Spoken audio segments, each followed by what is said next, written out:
Permission వచ్చిందా లేదా అని కాగితం మీద రాపించుకుని తీసుకుపోవాల్సినటువంటి బాధ్యత ఎవరైతే నిర్వాహకుడు ఉంటాడో అతనికి ఉంటుంది. సింపుల్ విషయాలు. మనం ఒకళ్ళ ఇంటికి పోతాం, తలుపు కొడతాం, తలుపు తీయలేదని చెప్పి చక్కగా ఇంట్లో పోయి కూర్చుంటామా? నేను తలుపు కొట్టిన సార్ చాలాసేపు అడిగినాను. నీకు ఒక బాధ్యత ఉంది, రెస్పాన్సిబుల్. అది పబ్లిక్ ప్లేస్. నువ్వు బాధ్యత ఉన్నప్పుడు ఆ రెస్పాన్సిబిలిటీని భుజం మీద తీసుకోవాలి. నువ్వు తెలుసుకోవాలా, తెలవకపోతే తెలుసుకోవాలి. కానీ నీ సినిమాలలో కూడా ఏం పెడుతున్నావు? ఓ పోలీస్ ఆఫీసర్లను నంగా చేసి బట్టలు ఇప్పి ఆ ఆఫీసర్ల మీద నువ్వు తుపాకులు పెట్టుడు, లేకపోతే ఇంకో రకంగా ఇంకో నీచమైనటువంటి ఇచ్చేసినావు. అసలు ఈ సెన్సార్ వాళ్ళు ఏ రకంగా ఈ పర్మిషన్లు ఇస్తున్నారో అర్థమవుతలేదు.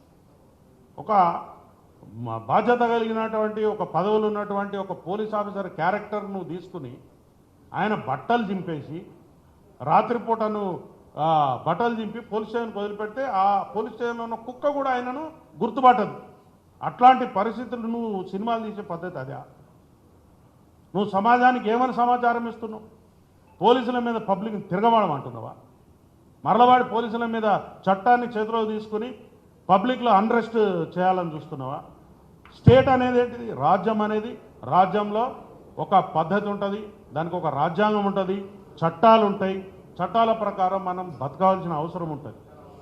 ఎవరైనా కూడా ప్రతి విషయాన్ని కూడా మన సొంతంగా చేతుల్లోకి తీసుకోకూడదు. ఇంట్లో కూడా నీ పిల్లల్ని నువ్వు కొడతావంటే ఒకటికి 2 సార్లు వాడు మరవాడతావు. మనం ఒక సొసైటీలో ఉన్నాం. ఆ సొసైటీ యొక్క కట్టుబాట్లు ఉంటాయి. కట్టుబాట్లు అంటే చట్టాలు ఉంటాయి. నువ్వు ఎలా బిహేవ్ చేయాలనో ఉంటుంది. అవన్నీ తెలుసుకోవాల్సిన బాధ్యత ఉంటుంది. నువ్వు నాకు హక్కులు, నీకు హక్కు అంటే తెలియదు, బాధ్యత అంటే తెలియదు. నీకు బాధ్యత లేని సమాజం బిడ్డవాన్ని నేను భావిస్తున్నా. ఎటువంటి బాధ్యత లేదు. 130 మంది 1,30,000 కుటుంబాలు ఉన్నటువంటి పోలీస్ డిపార్ట్మెంట్ ఈ సమాజాన్ని ఆర్డర్లో పెట్టడం కోసం అనునిత్యం ప్రతిరోజు ప్రతి క్షణం పనిచేస్తూ ఉన్నది. నీలాంటి వీరులు శూరులు చాలామంది వచ్చిర్రు, కాలగర్భంలో కలిసిపోయారు. నువ్వేదో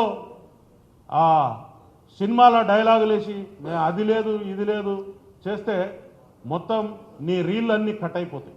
నీ రీళ్ళన్నీ కట్ చేస్తాం. ఒక పోలీసు కూడా నీ దగ్గర రావద్దని మేము చేసినామనుకో ఎట్లుంటుంది? రేపు నువ్వు పబ్లిక్లో తిరగలుగుతావా? ప్రైవేట్ సైన్యాన్ని పైల్వాన్లను నల్ల బట్టలు వేసుకుని ఆయనకి ఏం తెలుసు? ట్రైనింగ్ చేసిండు ఆయన. చట్ట ప్రకారం ఆయనకు ఉందా? చట్ట ప్రకారం ఆయనకు తుపాకులు పట్టుకుని నీ వెనకాల పబ్లిక్ని దొమ్మిలకు ఉసుగొల్పే అధికారం ఉందా మీకు? లేదు. చక్కగా సన్నాయి నొప్పులు నొక్కుతా ఉన్నారు అక్కడ వచ్చి మీరు. అసలు రెస్పాన్సిబిలిటీ లేదు నీకు, పబ్లిక్ రెస్పాన్సిబిలిటీ లేదు. వచ్చినావు ఈ జూబ్లీ హిల్స్ లాంటి ఇవి తెలంగాణ గడ్డకు హృదయం లాంటి జూబ్లీ హిల్స్లో రూపాయలు ఖర్చు పెట్టకుండా భూములు జాగలు వచ్చినాయి మీకు. అవి పబ్లిక్ పైసలు, ప్రజల యొక్క సొమ్ము. నువ్వు ఒక ఇండస్ట్రీని డెవలప్ చేస్తావని చెప్పి మీకోసం మా త్యాగాల మీద మేము ఇచ్చిన సొమ్ము అది తీసుకున్నారు. ఎంజాయ్ చేయండి, కట్టుకున్నారు, లీజ్ అయిన దాకా ఉండండి. కానీ మీరు అక్కడ ఎటువంటి దుర్మార్గాలు చేస్తున్నారు అంటే అడిగేటోడు లేడని, క్వశ్చన్ చేసేటోడు లేడని మీ ఇష్టం వచ్చినట్టు నాటకాలు చేసుకుంటూ పోతే సమాజం ఊరుకోదు. ముఖ్యంగా ఎవడో ఒకడికి కడుపు మండుతుంది, దానికి తీవ్రంగా మీరు భారీ మూల్యం చెల్లించవలసి ఉంటుంది. చట్టం, యాక్ట్, చట్టం తెలుసుకొని చట్టాన్ని గౌరవిస్తూ చట్ట పరిధిలో నువ్వు ఉంటేనే ఈ దేశంలో పౌరుడవుతావు. లేకపోతే ఈ రాజ్యంలో నీకు ఎటువంటి స్థానం ఉండదు. నాకు కొమ్ములు ఉన్నాయి, లేకపోతే నాకు అపరిమితమైనటువంటి పవర్స్ ఉన్నాయి, నాకు తుపాకులు ఉన్నాయి, కత్తులు ఉన్నాయి, కటార్లు ఉన్నాయి అంటే ఏం జరిగింది? మొన్న మీ సోదర సభ్యులకు ఇచ్చిన తుపాకులు వాపసు గుంజుకున్నారు. పబ్లిక్ అన్రెస్ట్ అయితే ఏమైంది? మీకు ఊర్లో వదిలిపెట్టి పారిపోవాల్సిన పరిస్థితి వచ్చింది. మీరు చక్కగా ఉన్నారు, మీరు కోర్టు తలుపు తట్టారు, మీరు కోర్టు యొక్క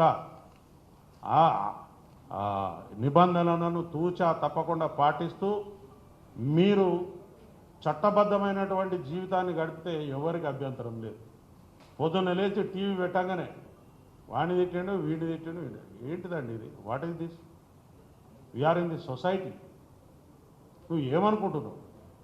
నీ నీ పైల్వాన్గిరి ఎవడి ముందు చూపిస్తున్నావు? నీ ఇంట్లో నీ నీ కాంపౌండ్ లోపల చూపించాలి. ఎట్లా మీరు చట్ట పరిధిలో ఉన్నటువంటి అంశాల మీద స్పందిస్తారు? ఎట్లా మీరు ఇది కాదు అని చెప్తారు?